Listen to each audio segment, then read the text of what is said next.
Precisely 6:45. This is the Sri Lanka Broadcasting Corporation. News edited by Danushka Madhavala and read by Sharifa Tahir. Headlines. The President emphasizes that agriculture's crucial role in nation building and economic development. 10th National Scout Jamboree Leadership for Change will commence today under the patronage of President Ranil Wickremesinghe. Minister Bandula says Railways and SLTB will be handed over to the Treasury. Minister of Fisheries Douglas Devananda says proposed Fisheries Act ensures fishing community rights remained unaffected. Iran and Sri Lanka to expand development cooperation, trade and investment. In foreign news, Pakistan parties reach formal coalition agreement. In sports, third and final T20 international between Sri Lanka and Afghanistan will be played in Dambulla this evening. Local news in detail now. During the 37th session of the Asia and Pacific Regional Conference of the Food and Agriculture Organization of the United Nations, President Ranil Wickremesinghe announced Sri Lanka's chairmanship till 2026. President Ranil Wickremesinghe affirmed the government's dedication to elevating Sri Lanka as a prominent exporter of agriculture produce through rapid agricultural sector transformation. He emphasized the pivotal role agriculture played in navigating Sri Lanka through the previous economic crisis and highlighted agriculture and tourism as key sectors for the nation's swift recovery. These remarks were made during the opening session of the 37th United Nations Food and Agriculture Organization's Asia and Pacific Conference in Colombo yesterday, attended by Dr. Koo Dong-yu, Director General of the UNFAO. The conference, which commenced last Monday in Colombo with the participation of diplomats and representatives from 34 countries including the United States, China and Russia, will conclude today. Sri Lanka's presidency of the Asia-Pacific region of the United Nations Food and Agriculture Organization, succeeding Bangladesh's hosting in 2022, will extend from now until 2026. Sri Lanka, having previously hosted the second conference in 1955, is now hosting it again after a span of 69 years. Approximately 70% of the Asia-Pacific region's population relies on agriculture. This year's conference, themed Transformation of the Agro-Food System, will delve into key areas such as promoting nutritious food production, ensuring food security, enhancing food production, safeguarding the environment, curbing greenhouse gas emissions, and mitigating climate change risks. 10th National Scout Jamboree Leadership for Change will commence under the patronage of President Ranil Wickremesinghe. It will be held until next Monday in Trincomalee. A team of energetic and committed leaders from national as well as the districts are working round the clock to ensure that the Jamboree will be a real life-changing experience to all campus. This Jamboree is being held in one of the most scenic locations in Sri Lanka, where both participants and visitors can experience many activities and sights. Cabinet spokesman and Transport, Highways and Mass Media Minister Dr. Bandula Gunawardena yesterday said that although he presented a low-cost signal system for railway crossings ensuring safety, it has not been possible to implement it properly.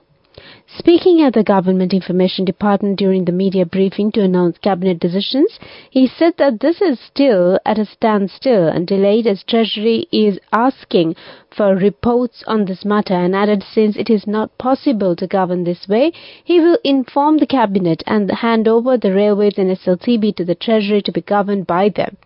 The minister was responding to a question by a journalist regarding the recent accident at an unprotected rail crossing at Arachikattua recently, where a mother and her 2 children travelling on a motorcycle died after colliding with a train. This is the Sri Lanka Broadcasting Corporation giving you the news. Continuing with more stories here at home. Fisheries Minister Douglas Devananda emphasized the collaborative development of aquaculture with assistance from the World Food and Agriculture Organization. He further highlighted that the proposed Fisheries Act remains or aims to safeguard the rights of the fishing community, ensuring their protection from harm. Moreover, the minister reiterated the invitation for private sector investments to bolster the fishing industry's advancement. Additionally, there is a concerted effort to leverage foreign investments for the development of the fishing sector. Notably, aquaculture initiatives continue to receive support from the World Food and Agriculture Organization. Addressing a press briefing titled Collective Paths to a Stable Country held yesterday at the Presidential Media Center, Fisheries Minister Douglas Devananda further said that the necessary arrangements for the adoption of the amended new Fisheries Bill are currently underway. It is expected to bolster fish resources through the advancement of the fishing industry. The current draft of the fisheries legislation is being meticulously prepared for presentation to Parliament, ensuring alignment with the perspectives of all relevant trade unions. Prime Minister Dinesh Gunawardena and visiting Iranian Minister of Foreign Affairs Hossein Amir Abdollahian yesterday held discussions on expanding close bilateral ties and development cooperation, trade and investment at the Temple Trees. The Prime Minister thanked Iran for the assistance provided for the Oya hydroelectricity project, which will add an additional 120 megawatts of power to the national grid. The Oya project, in addition to a generation of electricity, provides 145 million cubic meters of water to irrigate 50,000 acres of dry land. Expressing satisfaction over the successful project, Iranian Foreign Minister said Iran is keen to collaborate with Sri Lanka on future projects using their expertise on energy, water, agriculture, nanotechnology, pharmaceuticals and biotechnology. The Iranian Foreign Minister expressed satisfaction over the conclusion of the barter trade agreement under which Iran supplies crude oil to Sri Lanka for tea.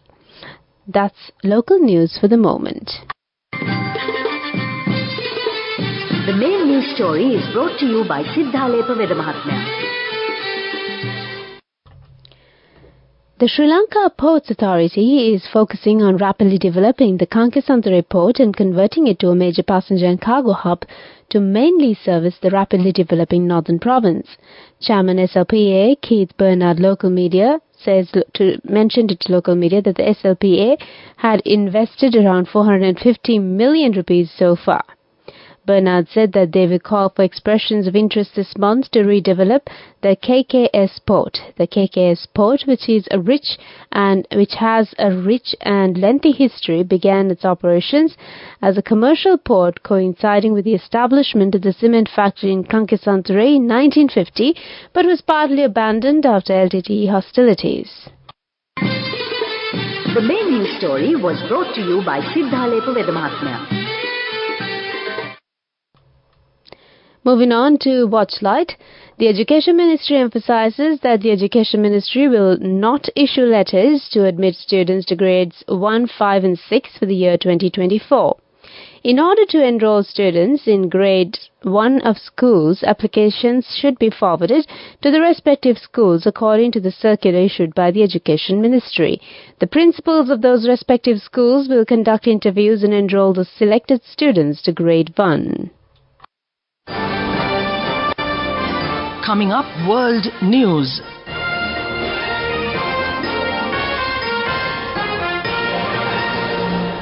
World News headlines: Pakistan parties reach formal coalition agreement. World Food Programme stops deliveries to northern Gaza.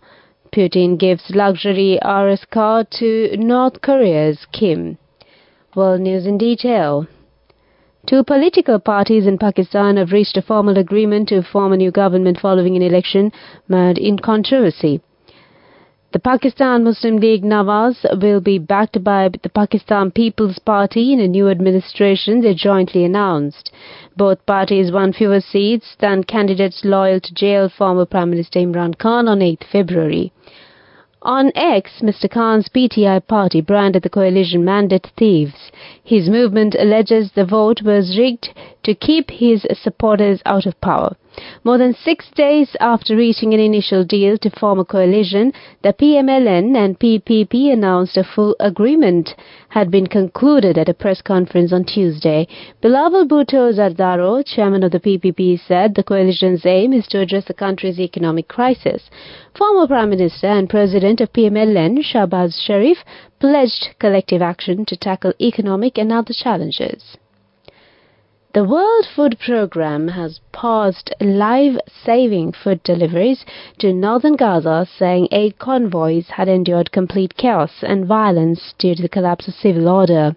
The agency says the decision has not been taken lightly and crews had faced crowds, gunfire and looting. The UN has been warning of looming famine in the north since December.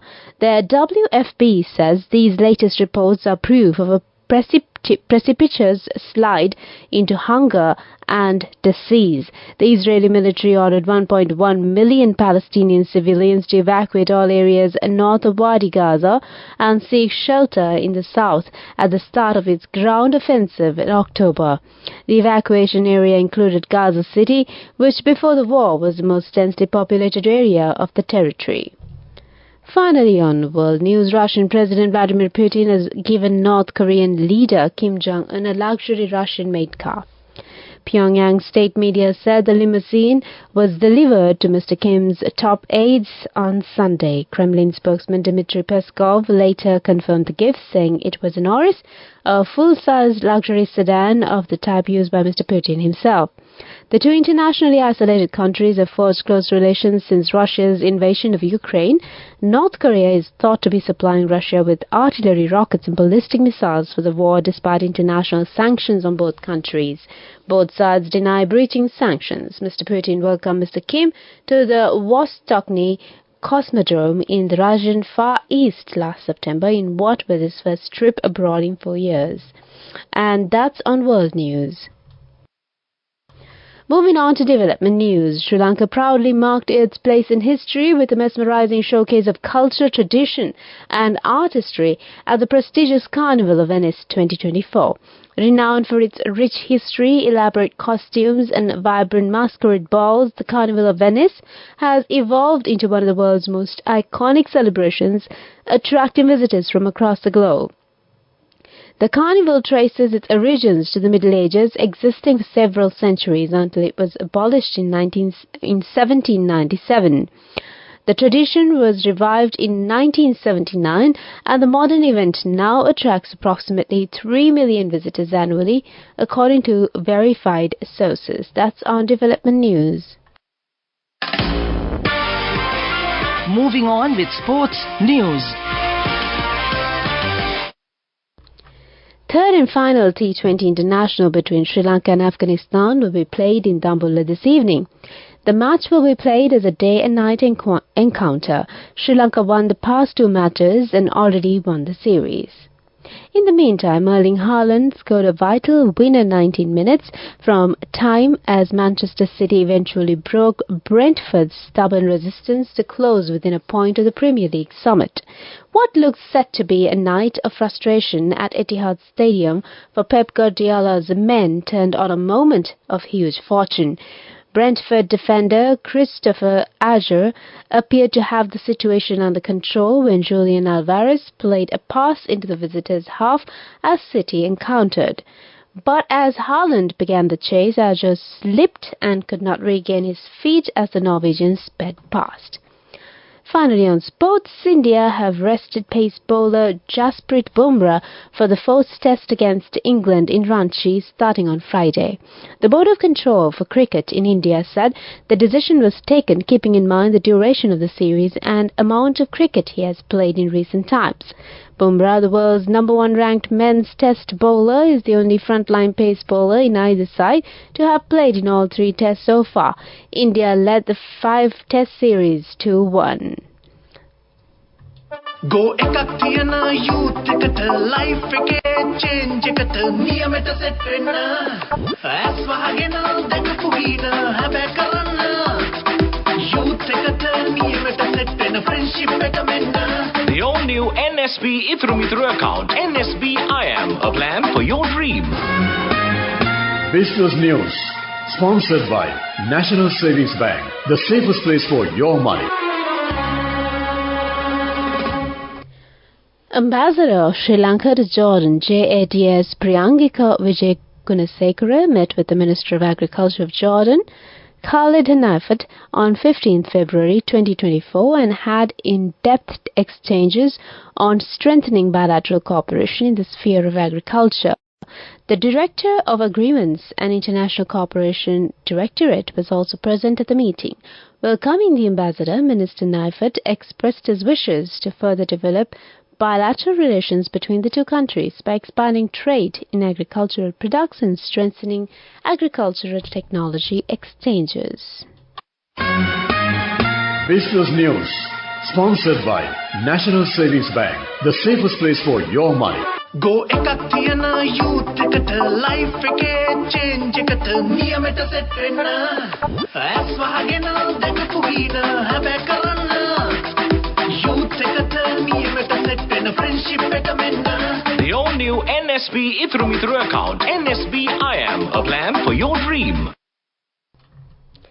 Finally, on economic news, as part of the Sri Lanka Business Drive 2024 initiative, which was launched under the guidance of the High Commission of Sri Lanka to the UK, Rohita Bogalagama, a business and investment networking breakfast roundtable meeting organised by the Sri Lanka High Commission was held recently in Glasgow, Scotland. This business gathering marked the first ever Sri Lankan business dialogue of that nature in Glasgow, organised by the Sri Lanka High Commission in London in collaboration with the UK and the Sri Lankan business community in Scotland. That's on economic news. Weather report. Showers or thunder showers may occur at a few places in Kalutara, Gaul, Mathura and Ratnapura districts in the evening or night. Mainly fair weather will prevail elsewhere. Fairly strong winds, about 30 km per hour, can be expected at times in eastern slopes of the central hills and in north-central, northwestern, over, southern and eastern provinces and in Matale and Kandy districts. Misty conditions can be expected at some places in western and Sabaragamu provinces during the morning. That's the weather update. Before we wind up, back to the headlines.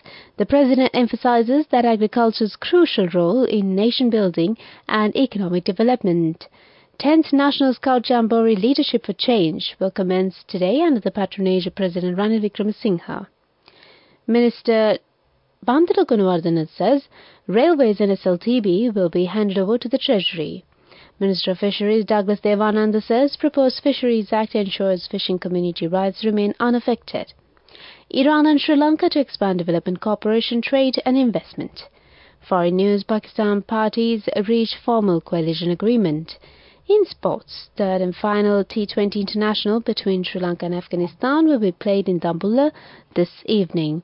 With that, we conclude the morning bulletin of news, and it's back to Anupama this morning to give you some good company.